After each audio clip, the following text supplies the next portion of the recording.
Bismillahirrahmanirrahim. Assalamualaikum warahmatullahi wabarakatuh. Sahabat-sahabat percikan iman, saya Yanti Rusmiati dari tim Husnul Khotimah. Sahabat, pada suatu hari saat saya mengisi kajian sebuah mentoring, handphone saya berbunyi. Suara seorang ibu yang sedang menangis meminta saya datang ke rumahnya.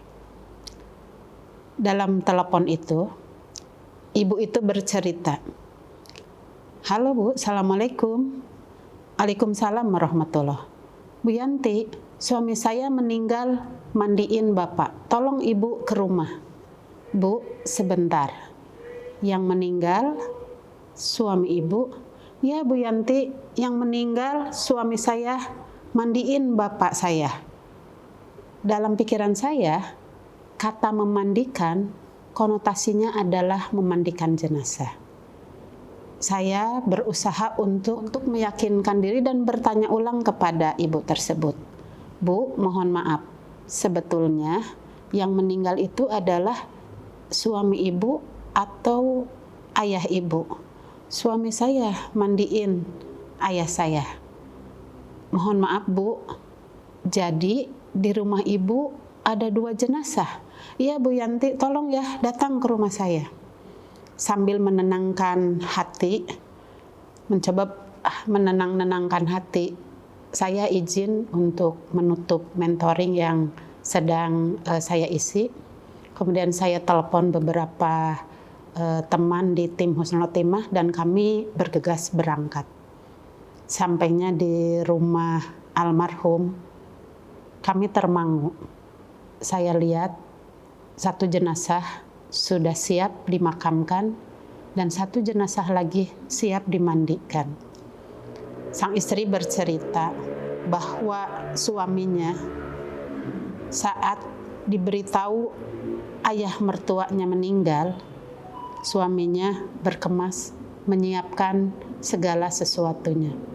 Suaminya paham bahwa jika orang tua atau keluarga ada yang meninggal, maka yang paling berhak adalah ahlinya, keluarganya yang akan mengurus jenazah tersebut. Sang menantu kemudian mengajak adik-adik istrinya yang laki-laki untuk mengurus jenazah ayahandanya. Saat memandikan, sang menantu beserta putranya, mereka memangku jenazah ayahanda, memandikan di pangkuannya. Tahap demi tahap memandikan, mereka lakukan. Pada saat setelah selesai memandikan, mereka berniat untuk mengapani ayahanda. Mereka kemudian berdiri untuk mengangkat jenazah untuk dibawa ke tempat mengkapani. Tapi tiba-tiba sang menantu limbung, terjatuh, dan dokter yang memeriksa memberi pernyataan bahwa sang menantu wafat menemui ajalnya setelah selesai memandikan ayah mertuanya. Sungguh ini sebuah kematian yang indah, menjemput kematian yang indah. Bapak Bambang Sumarsono rahimahullah, beliau adalah sekretaris TPK Husnul Khotimah periode pertama. Sebetulnya beliau bisa saat ayah mertuanya meninggal, beliau bisa memanggil kami. Tapi karena beliau paham bahwa pahala mengurus jenazah orang tua adalah luar biasa dan menjadi kewajibannya, beliau tidak memberitahu kami.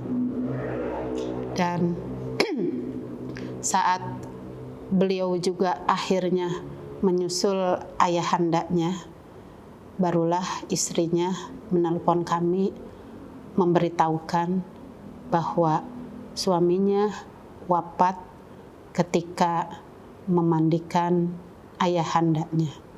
Istrinya bertutur, putrinya yang sedang sekolah di luar kota, sedang dalam perjalanan.